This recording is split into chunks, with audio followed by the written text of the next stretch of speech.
예수 사랑합니다. 예수 사랑합니다. 사랑합니다. 온 마음 다하여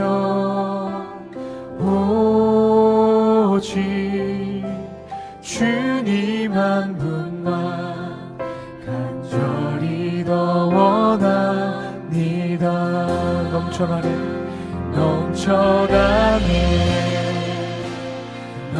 넘쳐나네 주를 향한 내 속에 갈망이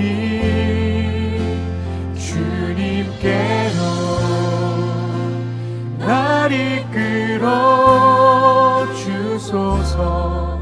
주님을 더 원합니다.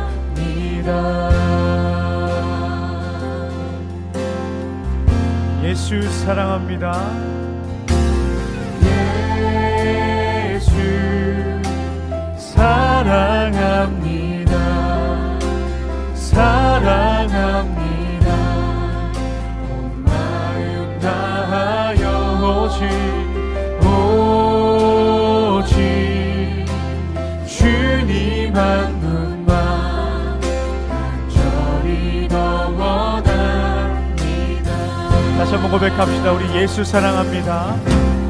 예수 사랑합니다. 사랑합니다. 온 마음 다하여 오직 주님 한 분만 간절히 더 원합니다. 넘쳐나네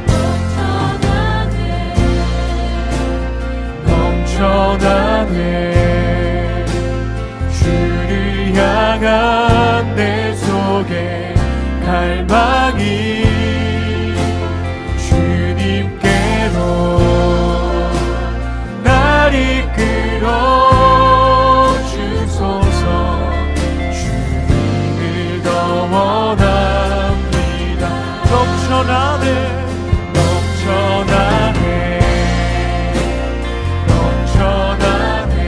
아멘. 주를 향한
밤이 낮이나 밤이 낮아지나 어제나 오늘도 영원히 주만 찬양해. 괴롭고 슬플 때 낙망하여 넘어져도 언제나 주만 찬양하네. 우리들의 목소리로 밤이나 낮이나 밤이나 낮이나 어제나 오늘도 영원히 주만 찬양해.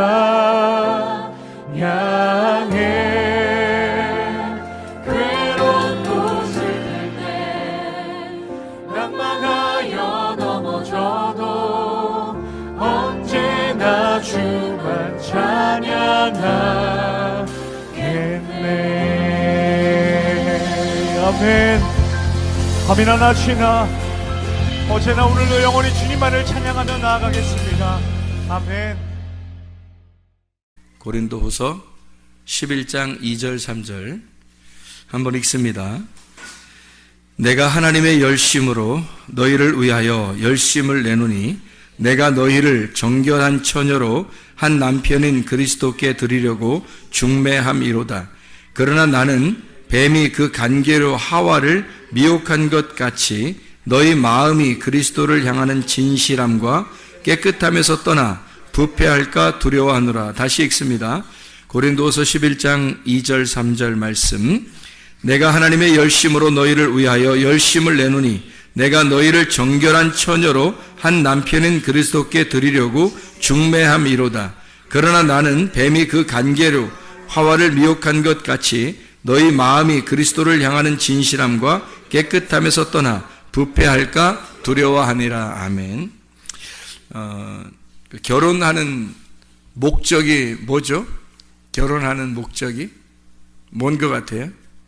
결혼을 왜 하는가 하면 결혼을 왜 하는가 그 목적, 이유, 결혼의 이유. 정욕적으로 이렇게 만나가지고 그냥 얼렁뚱땅 하다 보니까 이렇게 결혼 생활이 벌써 몇 년 훅 지나가고 뭐 그렇게 뭐 계획을 갖고 그러니까 알고 결혼하는 게 좋을 것 같아요. 사람들이 모르는 사람들이 좀 알고 결혼하면 좋겠어요. 결혼한 사람들이 생각할 때 결혼 안 한 사람들은 좀 뭔가 알고서 결혼했으면 좋겠다. 그런 교육도 필요하겠구나. 이런 생각도 아마 할 거예요. 뼈저리게. 그런데 결혼하는 건 뭐 모르고 다 결혼해요. 알 때 되면 벌써 죽을 때 된 거란 말이에요. 철 들으면 뭐 죽는다 뭐 이런 얘기도 있잖아요. 그러니까 철 안 들게 자꾸 노력을 해줘야 된다는 거죠. 오래 살게 하려면. 어쨌든 결혼한다는 어떤 이유, 목적이 있어야 되는 거예요. 그 목적이 뭐냐면 결혼한다고 하는 게 뭘 것 같아요? 결혼한다는 게 왜 이유가 자손 번식이죠. 자손 번식. 자손 번식이라는 게 뭐예요? 자손 번식이라는 게 자손을 낳는 거예요. 자손을 낳아서 자기도 족보에 기록이 돼서 이름을 남기는 게 그 자손을 번식해야지만이 그게 가능한 거거든요. 그래서 자손 번식이 이유가 돼요. 결혼의 이유. 성경에서 말하는 결혼의 이유. 성경에서 말하는 결혼의 이유예요. 자손을 번식하는 거. 그거보다 더 중요한 게 있을까? 혹시? 그거보다 더 중요한 게 있을까? 자손을 번식하는 것보다 더 중요하다, 뭐 덜 중요하다 그런 건 아닌데, 결혼하는 이유를 성경적으로 다른 의미로 잡는다면 저는 이렇게 이야기를 하고 싶어요. 결혼이라고 하는 건 동행이다.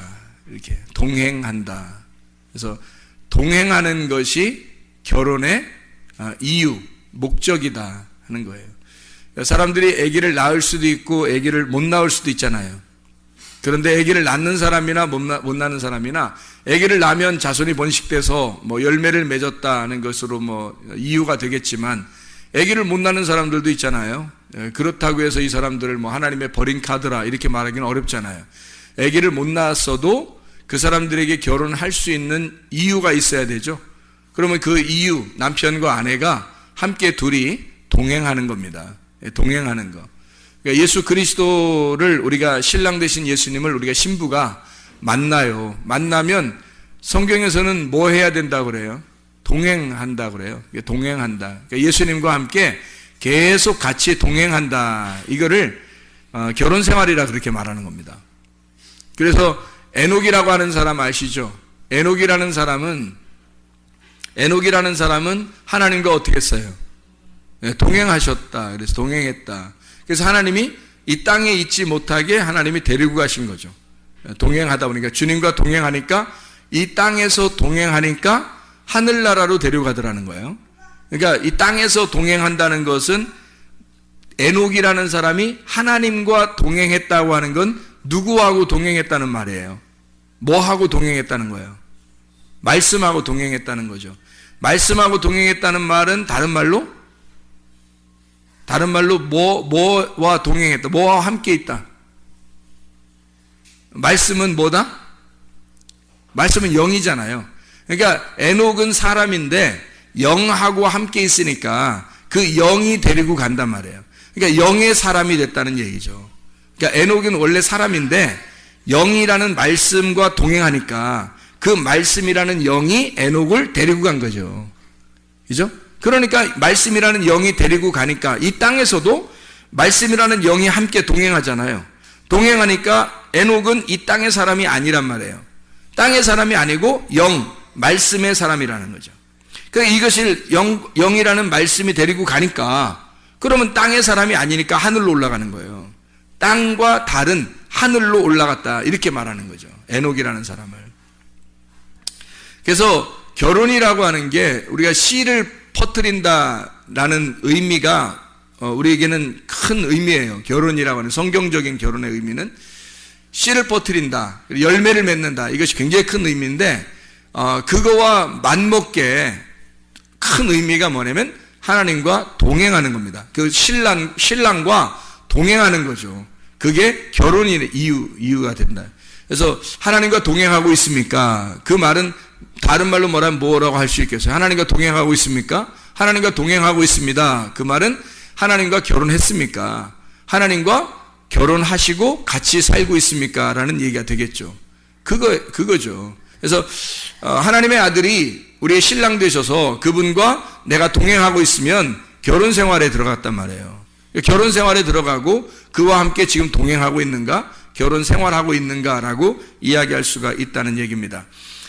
고린도서 11장 2절 3절에 열심으로 너희를 위하여 열심을 내는데 중매한대요. 남편인 그리스도에게 우리를 중매한대요. 그러니까 뭘 시키겠다는 거예요? 중매해서 결혼시키겠다는 거예요. 결혼시켜서 그 결혼시켜가지고 함께 살게 하려고 하는데 3절에 보니까 뱀이 나는 너희들을 예수 신랑에게 결혼시켜서 함께 살게 하려고 동행하게 하려고 했는데 이 뱀이 하와를 꼬셔가지고 이렇게 진실함과 깨끗하면서 떠나가지고 부패하게 만들었으니까 너희들도 그렇게 뱀이 와서 꼬여가지고 너희들을 부패할까 두렵다 하는 거죠. 그러면 여기서 예수님하고 신랑인 예수님하고 결혼을 시켜가지고 이렇게 살게 하는 것은 뭐를 의미하는 거고 하와라는 사람을 여기 뱀이 와서 하와를 꼬셔가지고 부패하게 만드는 것은 뭐를 의미하는 걸까요? 예수님하고 이렇게 결혼하는 것은 뭐를 의미하는 거겠어요? 뱀이 와서 하와를 꼬여가지고 깨끗함과 진실함에서 떠나서 부패하게 한 거니까 우리 아까 낮에 성경 공부할 때 같이 이야기 나눈 게 있어요. 부패하게 하고 타락하게 됐다. 이스라엘 백성이 부패하고 타락했다. 그 뭐를 의미한다 그랬어요? 말씀에 대한 변질을 의미한다 그랬죠. 말씀에 대한 변질에 대해서 이야기하는 거예요. 그러니까 하와를 뱀이 꼬셨다라고 하는 건 꼬셔서 뭐 먹었죠? 선악과 먹은 거예요. 그 선악과 먹은 게 그럼 선악과가 어딨냐, 선악과 어떻게 생겼냐, 이렇게 그걸 연구할 필요는 없어요. 그게 바로 뭐냐면 말씀인데 말씀에 변질된 내가 섞여 있는 말씀이란 말이에요. 내가 섞여 있는 말씀. 그러니까 뱀이 꼬여가지고 말씀이 자체가 잘못된 것, 선악과 자체가 잘못된 게 아니고 이것을 먹음으로써 변질된 내 탐욕이 들어간 말씀이 되어버린 거란 말이에요. 그러니까 나의 욕심이 함께 들어간 말씀이 됐죠. 선악과를 보니까 먹음직스럽고 보암직스럽고 탐스럽단 말이에요. 그래서 그걸 갖다가 먹은 거죠. 그러면 뭘 먹은 거예요? 나를 먹은 거죠. 내가 탐스럽게 보이고 저게 먹음직스럽게 보이고 이렇게 보암직스럽게 보이니까 그거를 내가 먹었으니까 결국 내가 내 마음을 거기에 담아서 이걸 먹어버린 거 아니에요. 그래서 선악과를 먹은 것이 너의 탐욕이죠. 너의 탐심, 너의 마음이 거기 들어가 있다는 거예요. 그게 선악과죠.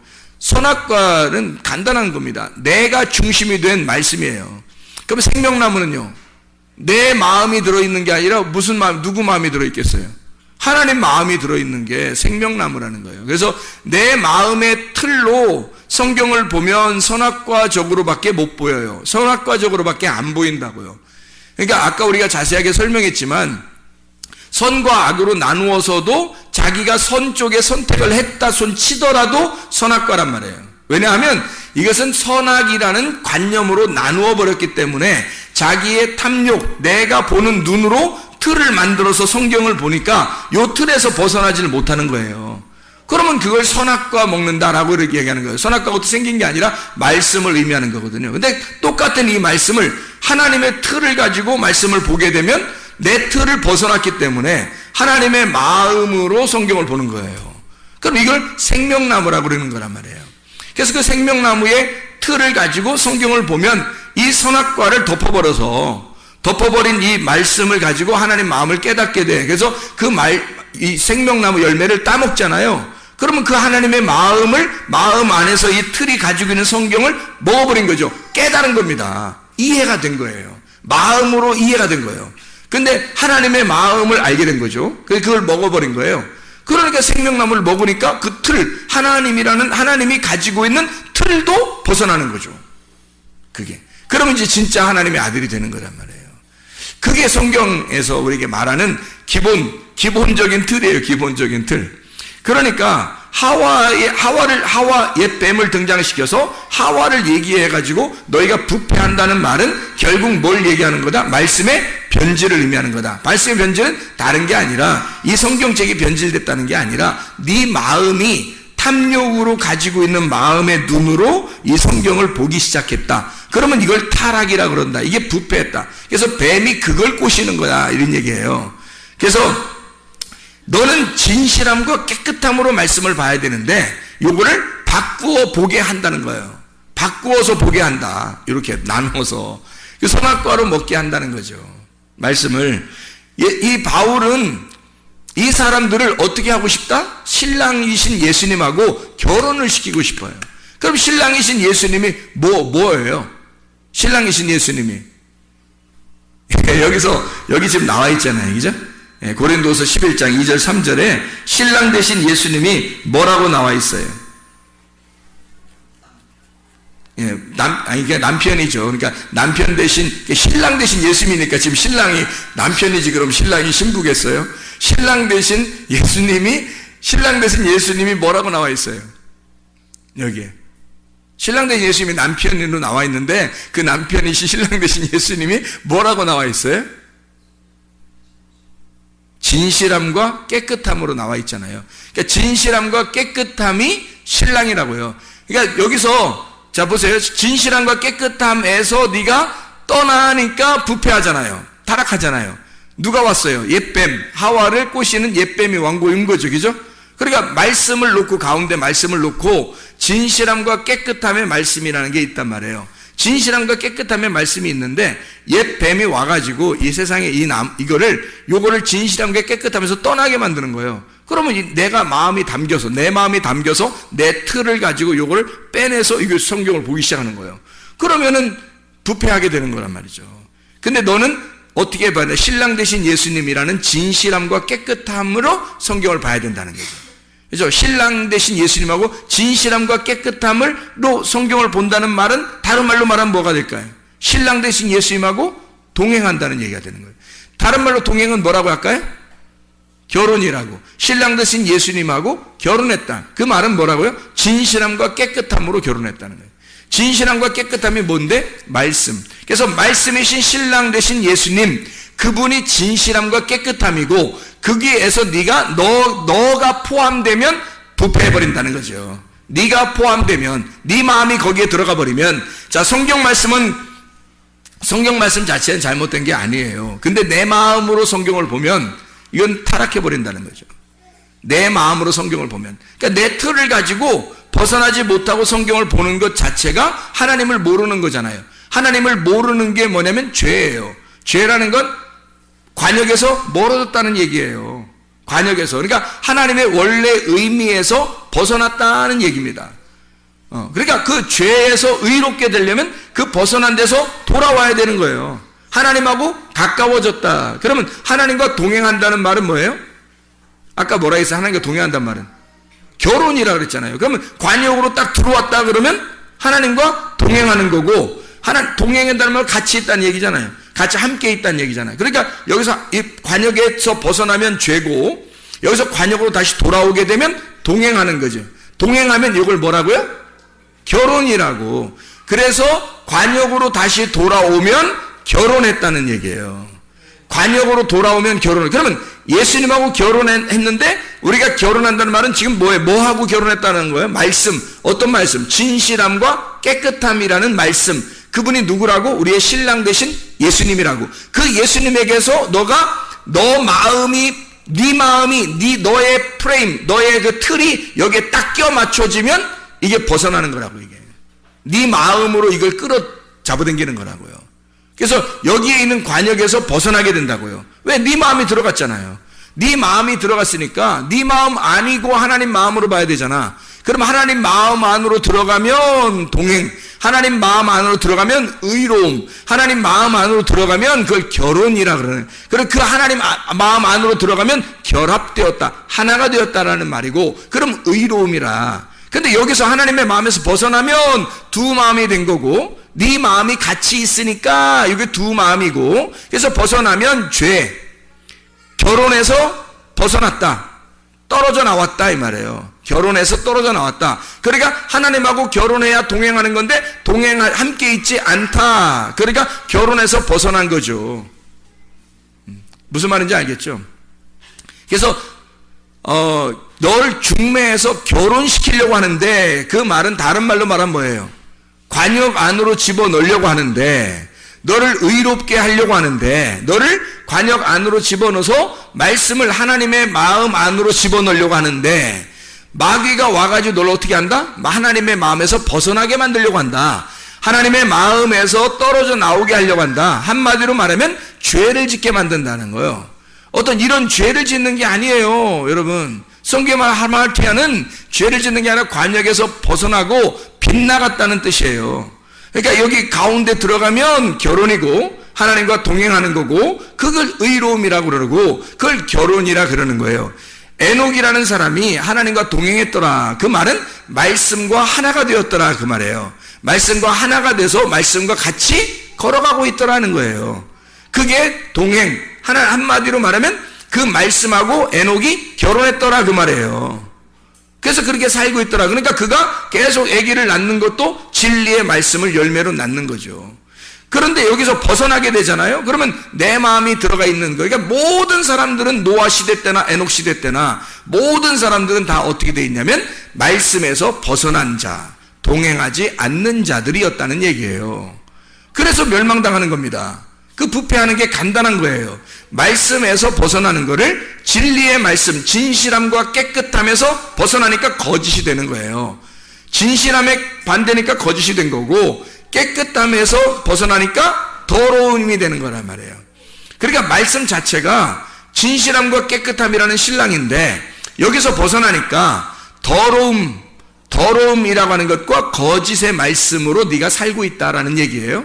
그러면 이 말씀이 뭐 거짓말 치고 있어, 뭐 오른쪽으로 가야 되는데 왼쪽 가라고 하고, 뭐 전봇대 돌아가면 어느 집이 있다고 그러는데 전봇대 돌아가면 집이 없어, 뭐 이런 식으로 거짓말 치고, 이런 거짓말이 아니라는 얘기죠.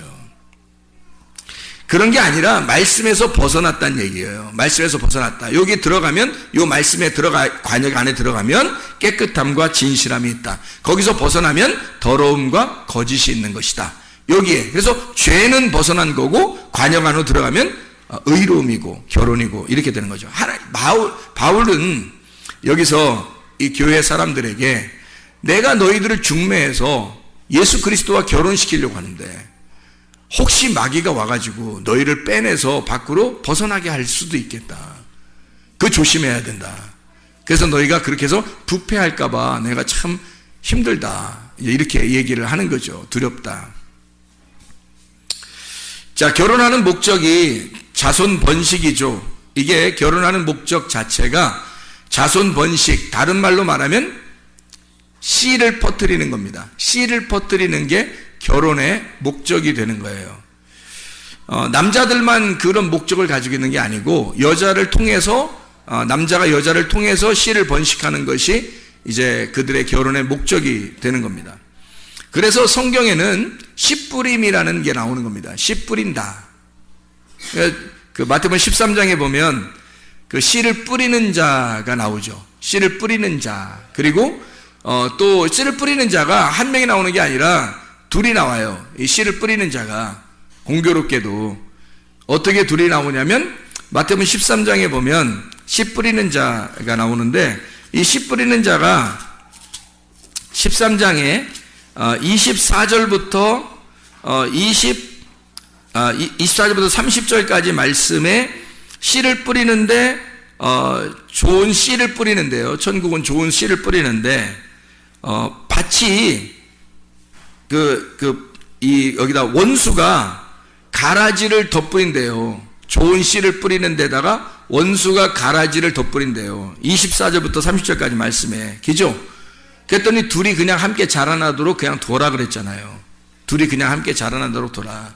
그러니까 완전히 이거는 이제 어떻게 보면 교회 안에서 자기 마음에 들고 착하고 괜찮은 사람은 그냥 두고 아닌 사람은 좀 뽑아냈으면 좋겠다 이렇게 생각하는 사람들의 생각에 예수님이 아니다.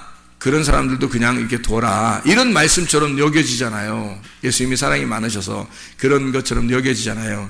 근데 여기에 그 씨라고 하는 게 있잖아요. 여기서 씨를 뿌리는 자가 둘이 나와요. 하나는 그 씨 뿌리는 자가 인자가 나오고요. 인자. 그죠? 인자가 씨를 뿌립니다. 그런데 그 인자가 씨를 뿌리고 또 누가 씨를 뿌리냐면 악한 자가 씨를 뿌린다. 여기 또 한번 보죠. 36절부터 43절까지의 말씀에 보면 가라지 비유를 설명을 하죠. 가라지 비유 설명하죠. 여기 13장에 여기 보니까 37절에 뭐라고 되어 있어요? 좋은 씨를 뿌리는 자가 누구예요? 인자예요. 인자 좀 말 좀 해볼까? 인자가 누구예요? 예수님을 말하는 거죠. 인자라는 원래 뜻은 어떤 뜻이에요? 인자 한번 얘기해 볼까요? 인자가 어떤 뜻이에요? 사람의 아들이라는 뜻이에요. 사람의 아들. 그게 인자라는 단어거든요. 근데 예수님이 사람의 아들로 철저히 하나님인데 사람의 아들로 오셨다. 그렇게 해서 자기를 인자라고 이야기한 거거든요. 그럼 왜 인자라는 표현들을 이렇게 자꾸 할까? 예수님이? 뭐 인자는 안식일의 뭐 주인이니라 이런 얘기도 하고 그러잖아요. 인자. 그래서 그 인자라는 말을 자주 쓰시거든요. 왜 그런 말들을 인자라고 일부러 쓰시냐면요. 성경에 이 성경 자체를 우리가 본다는 것은 이 성경 이 자체가 하나님이라고 그랬죠. 근데 이 속에서 내용을 깨달아야 되잖아요. 그럼 이 속에서 내용을 깨달을 때 이 성경 자체가 하나님인데 요 하나님이라는 이 성경에서 내용을 깨달으려면 누구를 깨달아야 되겠어요? 인자를 깨달아야 되는 거예요. 인자 깨달읍시다. 그 인자를 깨닫는 것이 성경의 내용을 알게 되는 거거든요. 그게 그 인자가 그러니까 뭘 말하는 거냐면 밭의 보화죠. 자, 성경이라는 이 하나님의 말씀이 이게 성경이 하나님이라면요. 이 밭이라고 하는 게 성경이죠. 성경이 밭이에요. 그러면 그 안에 밭이 중요한 게 아니라 그 속에 보화가 중요한 거란 말이에요. 그죠? 그 밭에 보화가 중요해서 그 보화를 캐낼 줄 알아야 돼요. 보화를 발견할 줄 알아야 된다는 거죠.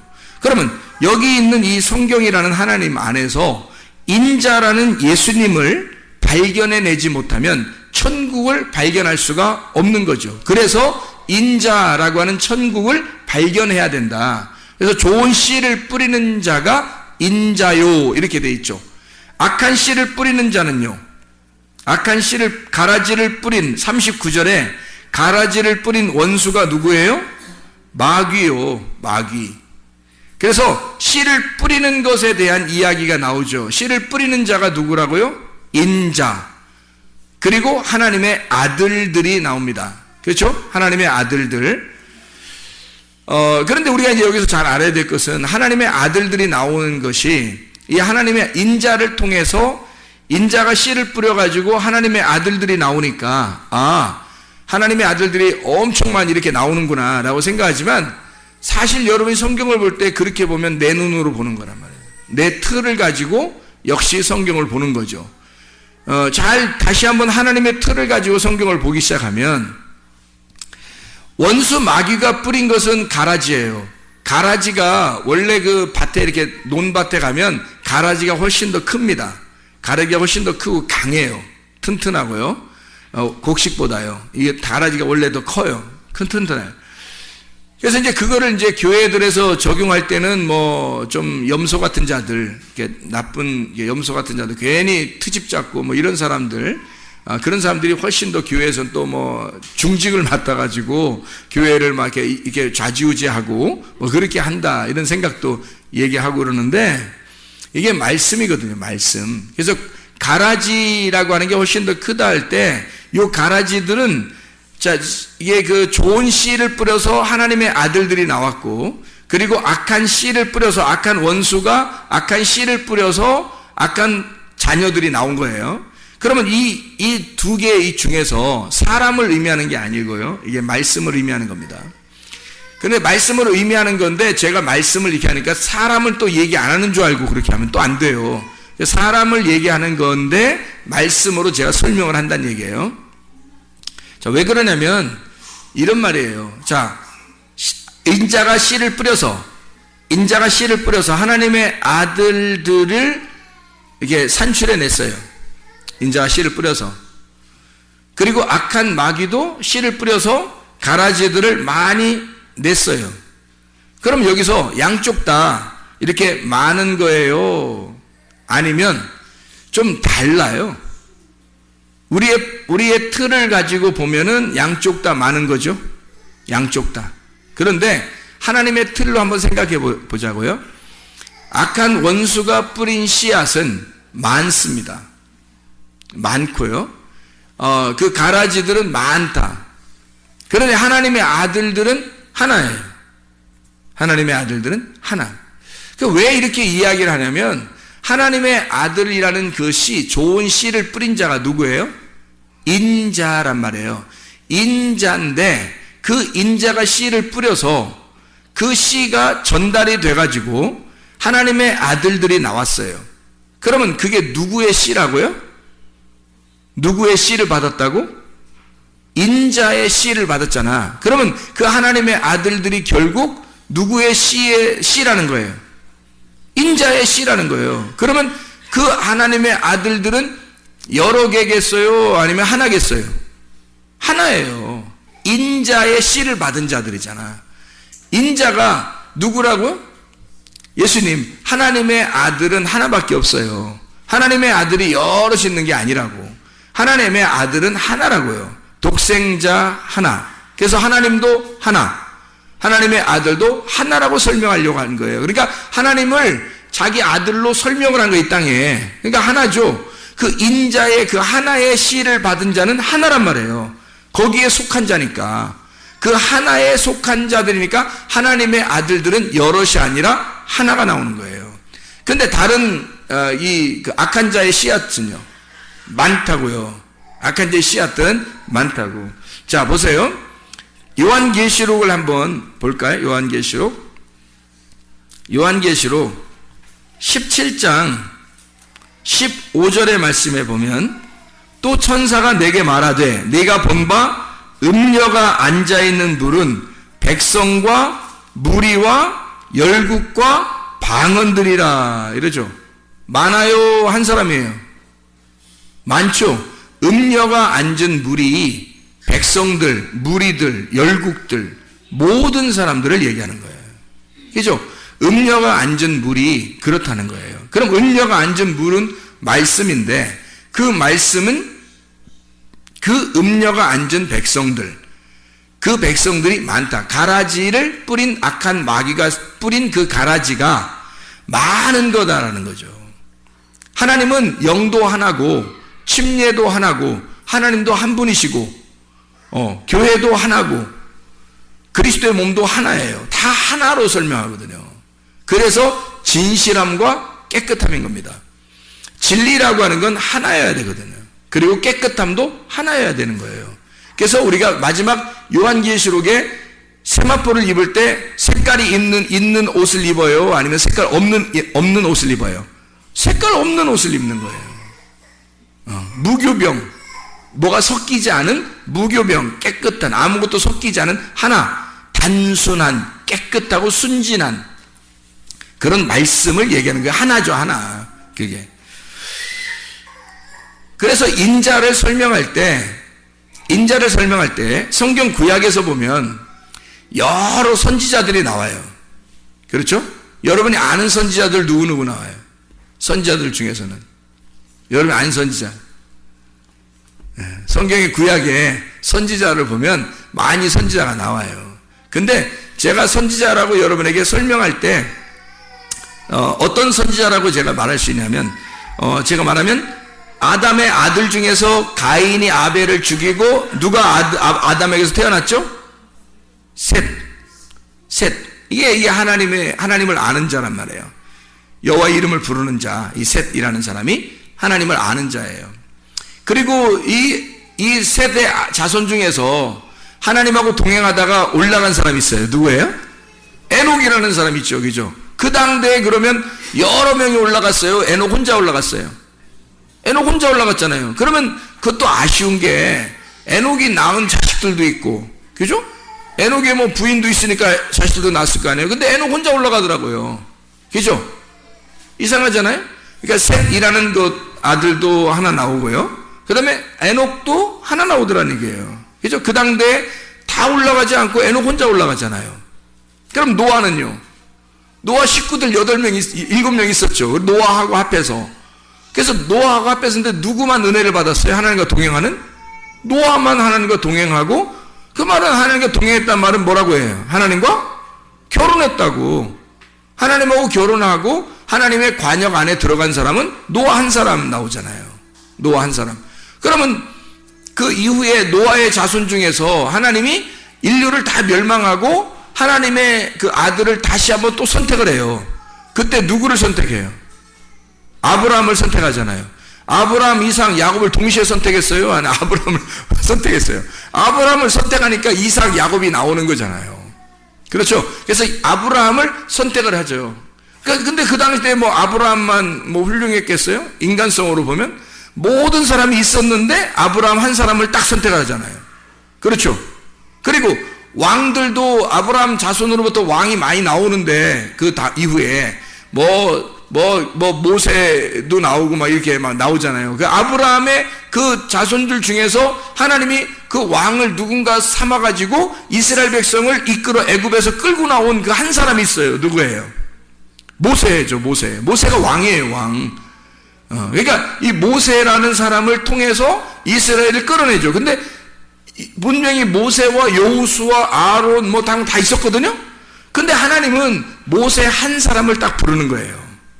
모세 한 사람 불러서 그 사람을 하나님처럼 보이게 만드는 거예요. 모세를. 그리고 이스라엘 백성을 끌어내죠. 그리고서 이제 왕정시대가 왕정시대가 올 때 사사기를 끝나면서 아까 우리가 성경 공부하면서 얘기했지만 누가 나와요? 진짜 하나님이 선택한 왕이 다윗 왕이 나오거든요. 그러면 다윗 왕이 나오면서 이제 모든 왕정시대 뒤에도 왕이 있었죠. 앞에 사울 왕도 있었죠. 근데 다윗 왕 하나가 유일한 왕이에요. 다른 왕들은 다 다윗의 길을 따른 자라고 하면 선한 왕이고, 다윗의 길을 따르지 않았다 그럼 악한 왕이에요. 그렇게 딱 구분해버려요. 그러니까 왕은 딱 하나밖에 없는 거야. 누구? 다윗 왕, 그리고 왕정 시대는 끝나요. 다윗 왕 하나로. 그리고서 예수님이 나오는 거거든요. 다윗 왕의 자손으로. 그래서 마태복음 1장에 보면, 마태복음 1장의 1절을 보면 뭐라고 나와요? 마태복음 1장 1절에 보면 아브라함과 다윗의 자손 예수 그리스도의 계보라 이렇게 나오잖아요.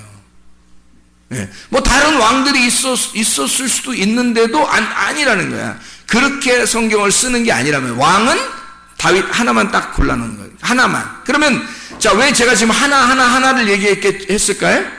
뭘 설명하려고? 인자를 설명하려고. 인자 설명해 보고 싶어서요. 인자 좀 설명해 보고 싶어서 그런 거예요. 자, 셋도, 아담의 이후 셋도, 그 다음에 에녹도, 노아도, 아브라함도, 모세도, 다윗도, 예수도 다 하나로 나오더라는 얘기죠. 그거는 그 시대에, 그 당대에 뭘 설명한 그 사람이? 그 당대의 인자였던 거죠. 그 당대에 그 사람들이 인자였던 거예요. 그러니까 그 사람들은 하나님이 자기를, 이 하나님의 그 프레임 속에서 자기를 이 사람이 살게 함으로써, 아브라함의 인생을 살게 하고, 다윗의 인생을 살게 하고, 노아가 노아의 인생을 살게 하면서 앞으로 나올 예수, 인자를 그들이 살게 하는 거예요. 그래서 인자의 삶을 그들이 삶으로써 인자를 보여주는 거죠. 이해가 되겠죠? 그래서 인자는 항상 둘이었다, 하나였다. 그래서 인자라는 하나의 씨를 받은 그의 씨를 받은 자를 인자라 하는 거란 말이에요. 그러니까 당연히 하나님의 아들들은 하나겠어요? 여럿이겠어요? 하나가 맞죠. 그리고 교회에 이제 여러 사람이 모였어요. 그럼 하나님의 말씀을 딱 받았네요. 그러면 진리의 말씀, 진실함과 깨끗함의 말씀을 받았어, 어떤 사람이. 근데 저쪽 사람도 진실함과 깨끗한 말씀을 받았어요. 그러면 저 사람과 이쪽 사람은 둘이에요, 하나예요? 하나라는 거죠. 왜? 한 말씀을 받은 거니까. 그에게 한 말씀이 들어간 거니까. 다시 말하면 인자의 씨가 들어간 거죠. 인자의 씨가 들어가니까 그가 하나인 거지. 그래서 하나님의 아들들은 여럿이 아니라 하나인 거라. 그래서 하나님의 아들을 처음 창세기부터 요한계시록까지 하나님의 아들은 하나밖에 없는 거란 말이죠.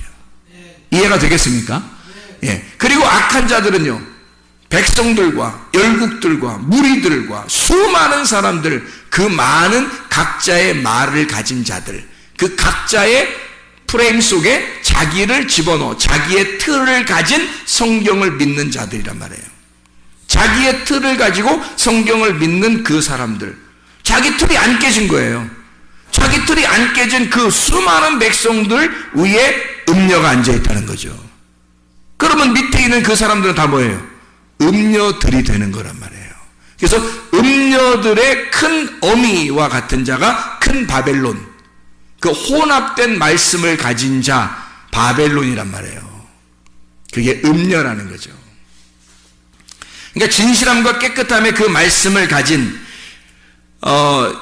구원이라는 게요. 구원이라는 게 예수님을 만나 씨를 받으면 구원받는 거예요. 그러니까 난자가 정자를 만나서 이렇게 둘이 인사하잖아요. 그러면 이게 구원이에요. 성경에서 말하는 씨를 만나는 거거든요. 만남이에요, 만남. 이 밭의 종류에 따라서 씨가 들어가는데, 밭의 종류가 4종류예요.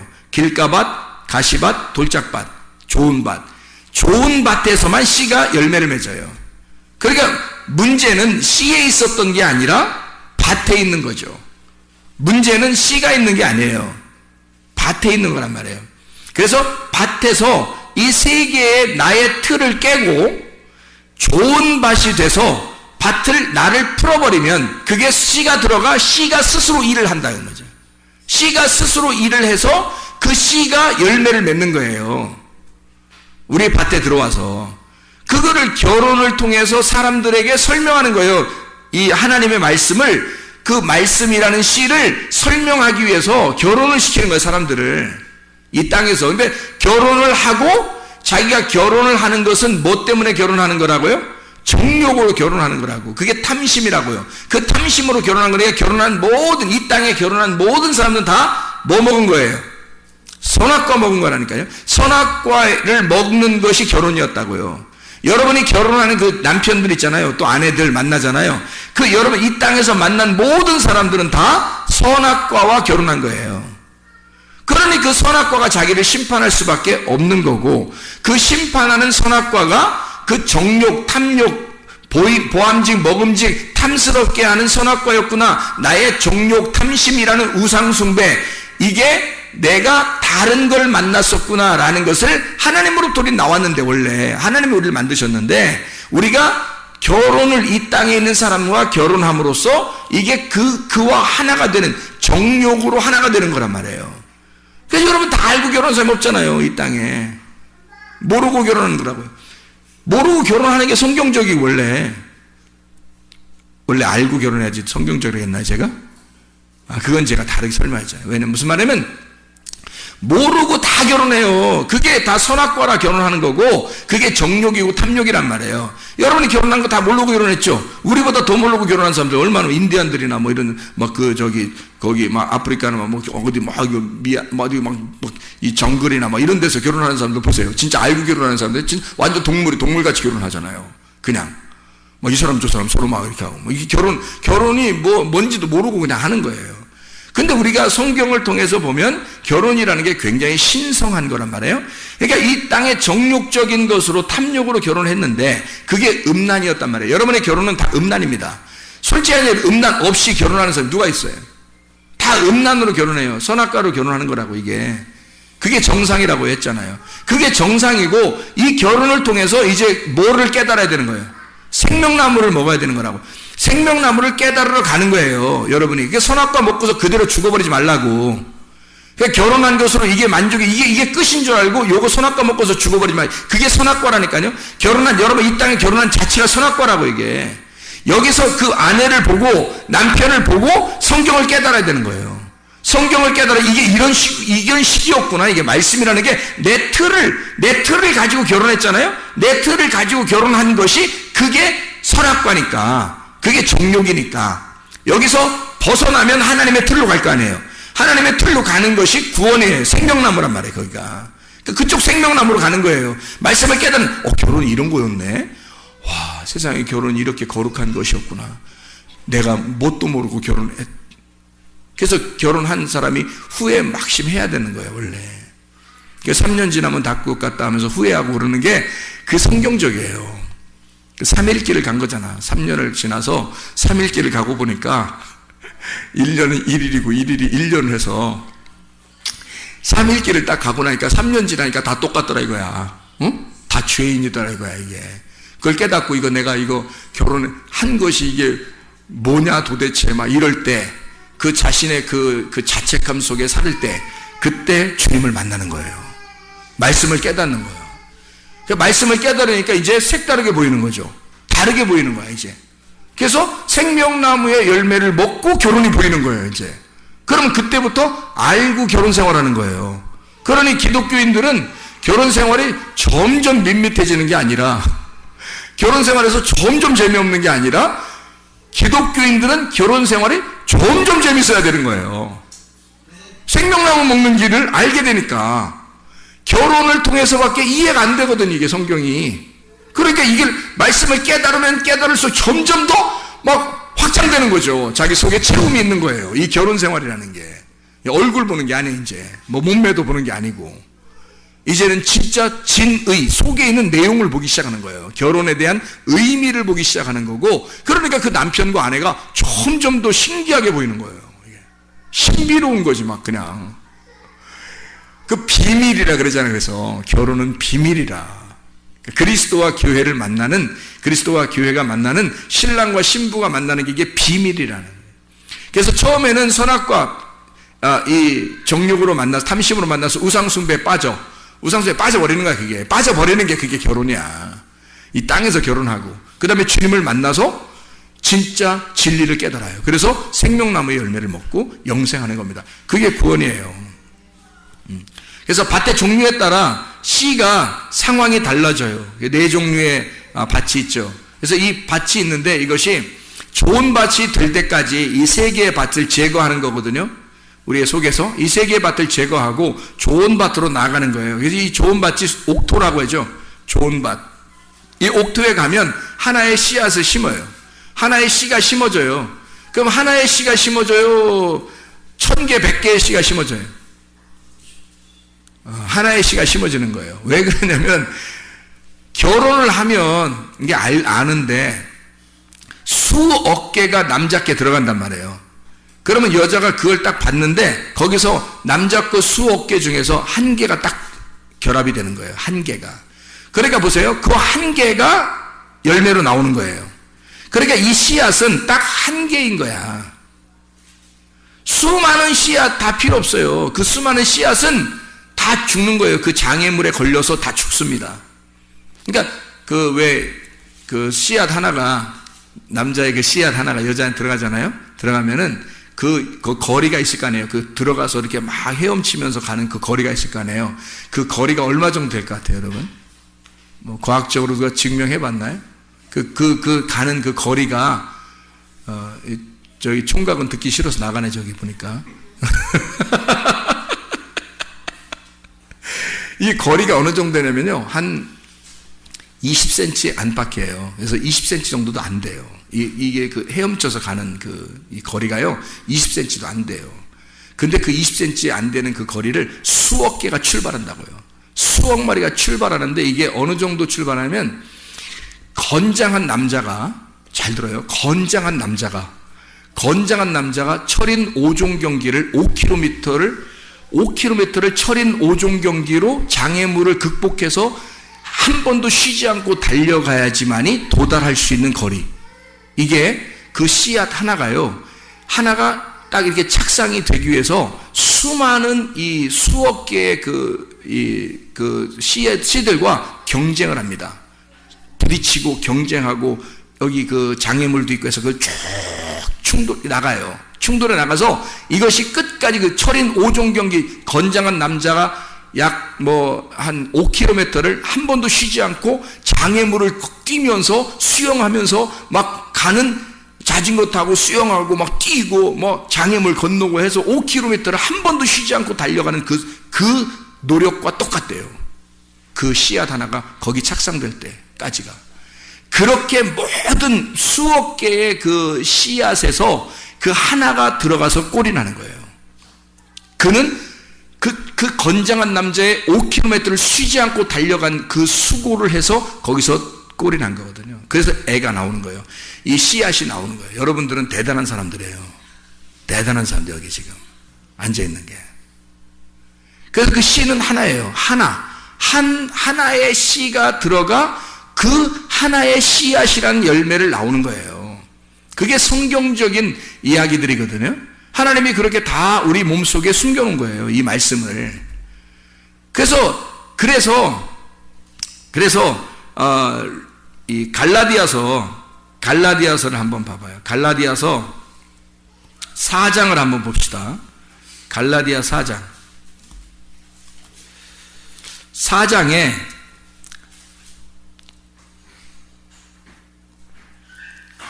갈라디아서 4장 19절을 한번 봐봐요. 뭐라고 되어 있냐면 나의 자녀들아 너희 속에 그리스도의 형상을 이루기까지, 그리스도의 모양입니다. 그리스도의 형상을 이루기까지 다시 너희를 위하여 해산하는 수고를 한다 그랬거든요. 그 해산하는 수고. 그 해산하는 수고는 어마어마한 그 어려움, 그 고통을 통해서 아이가 출산되는 걸 설명하려고 하는 거예요. 그 하나의 아이가, 그 한 아들이 출산되는 것을 설명하는 거거든요. 그러니까 수많은 씨에서 하나의 씨앗이 열매를 맺는 것을 말하는 겁니다. 여러분에게 이렇게 설교를 많이 해요. 새벽에도 저녁에도 뭐 이렇게 설교를 계속 많이 하는데요. 여러분에게 정작 하나의 씨앗이 들어가기만 시작하면요, 여러분 옥토가 돼서 마음으로 그 말씀을 받기 시작하면요, 그 마음의 그 씨앗이 하나가 딱 열매를 맺어요. 착상을 해서. 그게 하나님의 아들로 나오는 거예요. 근데 그게 해산하는 수고를 한다는 거예요. 그 해산하는 고통의 수고를 통해서 나오는 거다. 그 해산하는 고통, 그 잉태하여 그 잉태된 아이가 태어날 때까지 그 고통이라고 하는 건 그 사람이 이 아이를 잉태하고 이 해산하는 수고를 한다는 것은 어떤 수고를 의미하는 거냐면 사람이 아이를 베고 10달 동안 그 아이를 간직하는 것을 말해요. 그럼 보세요. 아이가 뱃속에 이렇게 들어왔어요. 들어오면 배가 점점점 불러가죠. 불러가는데 이 배에 있는 아이하고 자기하고 어떻게 된 거예요? 한 몸 안에 있는 거잖아요. 한 몸 안에. 그러니까 이 아이하고 엄마하고는 지금 같이 있는 거예요. 이렇게. 이게 잉태의 고통이고 잉태하면 해산의 수고를 하는 거예요. 이것이 나올 때까지, 잉태에서 나올 때까지 그 수고를 한다는 거죠. 그러면 이게 어떻게 되는 거예요? 그 수고를 한다는 건 아이가 계속 여기 속에서 자라나고 이것이 나올 때 자라나고 또 자라나야 된다는 것을 의미하는 거죠. 그러면 여기서 같이 있는 것을 다른 말로 말하면 뭐라고 돼요? 동행이라 그런다고요. 그 동행을 다른 말로 말하면 뭐라고요? 결혼이라 그런다고요. 그러니 하나가 되어 있는 상태란 말이에요. 그래서 하나님의 아들이 여기 속에 잉태했을 때 우리는 뭣도 모르고 아이를 잉태한 거예요. 뭣도 모르고 정욕적이라 했죠. 정욕적이니까 선악과의 말씀으로 잉태하고 탐욕을 가지고 아이를 잉태해서 애를 낳고 나니까 자기 건 줄 아는 거죠.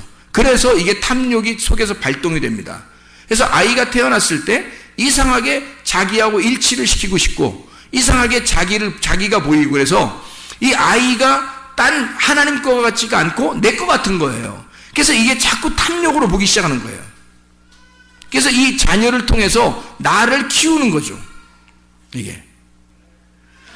그게 탐심 선악과예요. 그게 정욕으로 결혼했고 정욕으로 잉태가 되었고 정욕으로 낳았으니까 그러는 거예요.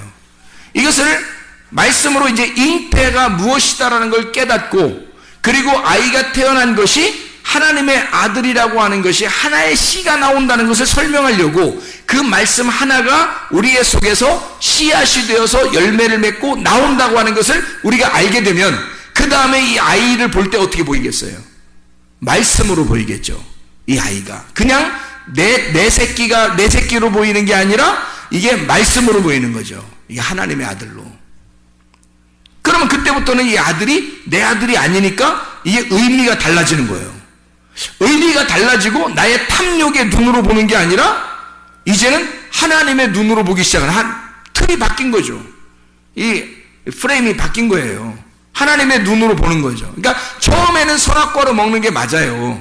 근데 그 다음에 하나님의 말씀을 깨달으니까 어떻게 돼요? 생명나무의 열매를 먹게 되는 거죠. 그러니 자녀를 볼 때도 생명의 나무로 보는 거고요. 남편과 아내를 볼 때도 생명의 나무로 보기 시작하는 거란 말이에요. 어때요? 선악과에서 선악과를 먹는다는 얘기는 선악과와 동행한다는 얘기고 선악과와 결혼했다는 얘기예요. 자, 생명나무를 먹는다는 얘기는 생명나무와 동행한다는 얘기고 생명나무와 결혼했다고 하는 얘기예요. 이해가 되겠죠? 그러니까 이게 다 무슨 말씀이에요? 다. 이 뭐를 설명하려고 하는 거예요? 여기서 선악의 열매 말씀과 생명의 열매 말씀을 설명하려고 하는 거죠. 그러니까 너희가 먼저는 뭐예요? 하와, 옛 뱀으로부터 하와가 부패한 말씀을 얘기하는 거고 그것을 바로 잡아주기 위해서 너희를 그리스도와 중매하고 싶다는 얘기예요. 그죠? 그리스도와 중매하고 싶다. 그러니까 중매라고 하는 건 하나가 된다는 얘기죠. 하나가 된다는 동행이라는 말이고 그걸 다른 말로 결혼이 시킨다. 너희를 결혼시키고 싶다. 너희가 먼저는 누구에게서 결혼이 되었었다? 옛 뱀이라는 하와 아담을 통해서 내려온 선악과로 결혼이 돼 있단 말이에요. 근데 너희가 진실함과 깨끗함에서 결혼하게 되면 신랑이 바뀌어 하나의 씨를 받는 하나님의 아들이 나의 신랑이요 아버지가 된단 말이에요. 그래서 그와 함께 결혼하게 되면 그분과 동행하는 에녹처럼 하나님과 동행하는 에녹이 되는 거고 하나님과 동행하는 노아가 되는 거란 말이죠. 하나님과 동행하는 하나님과 동행하는 우리가 되는 거예요. 이것은 여럿이 내가 있는 게 아니라 그 모두가 다 하나의 인자가 되는 거죠.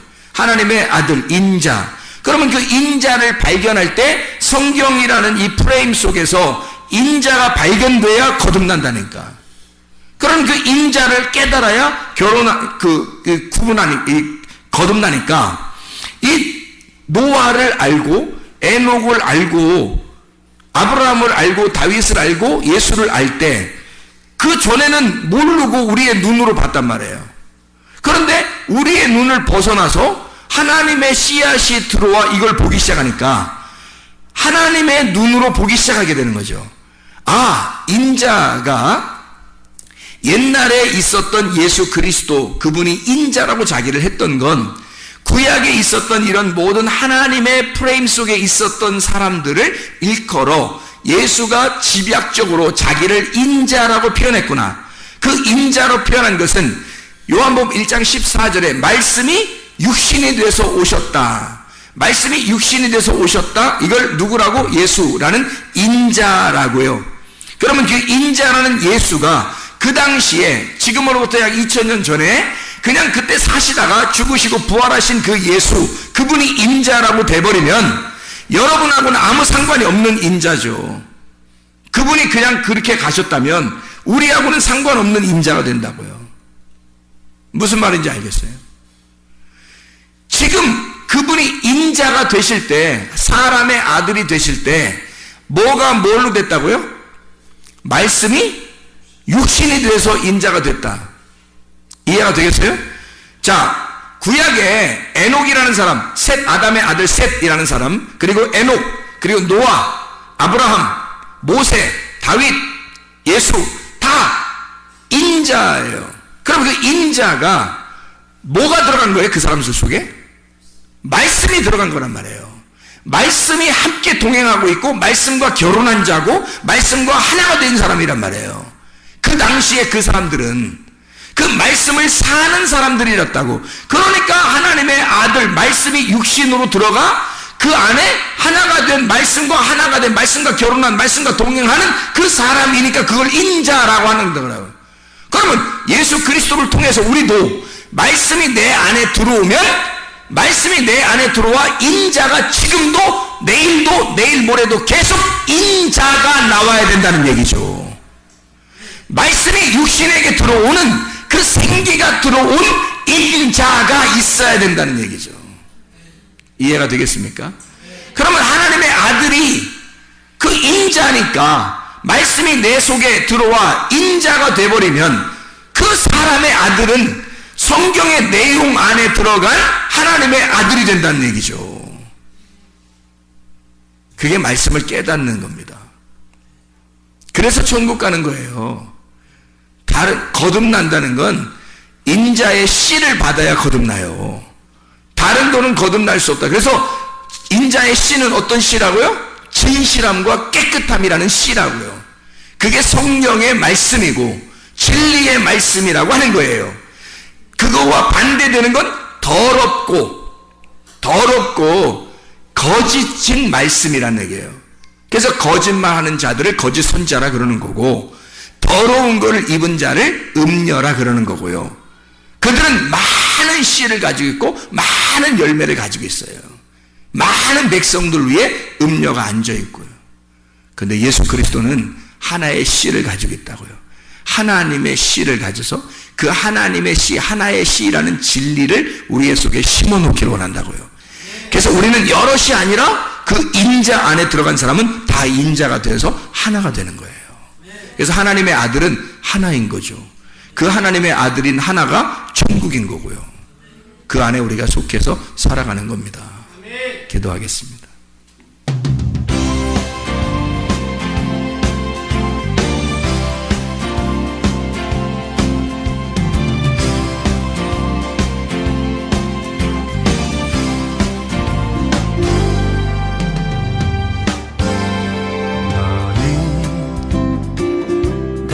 너머로 뻗은 나무 가지에 푸른 열매처럼 하나님의 귀한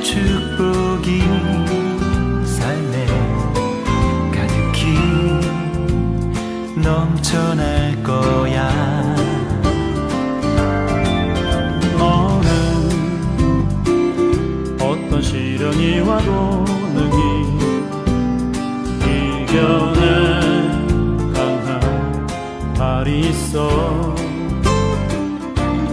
전능하신 하나님께서 너와 언제나 함께 하시니 너는 하나님의 사랑, 아름다운 하나님의 사랑. 나는 널 위해 기도하며 내 길을 축복할 거야. 너는 하나님의 선물, 사랑스러운 하나님의 열매, 주의 품에 꽃 피우는 나무가 되어줘.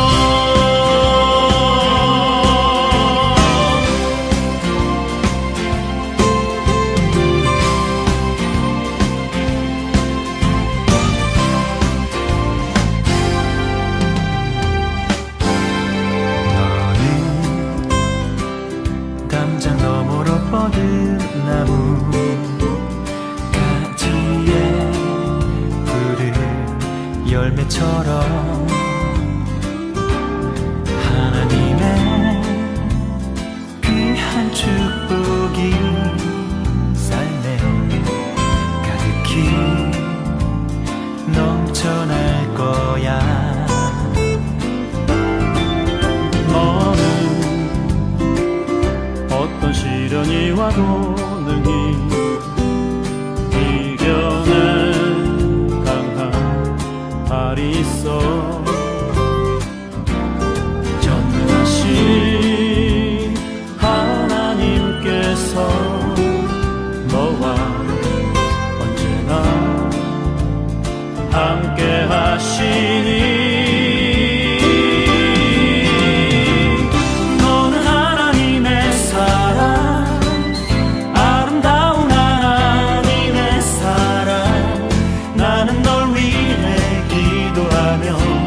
내 길을 축복할 거야. 너는 하나님의 선물, 사랑스러운 하나님의 열매, 주의 품에 꽃 피우는 나무가 되어줘.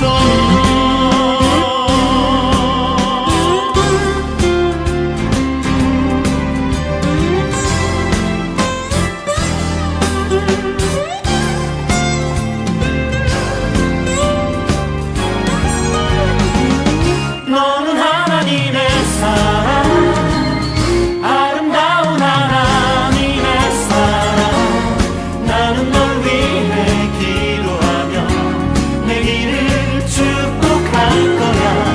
너는 하나님의 선물, 사랑스러운 하나님의 열매, 주의 품에 꽃 피운 나무가 되어줘.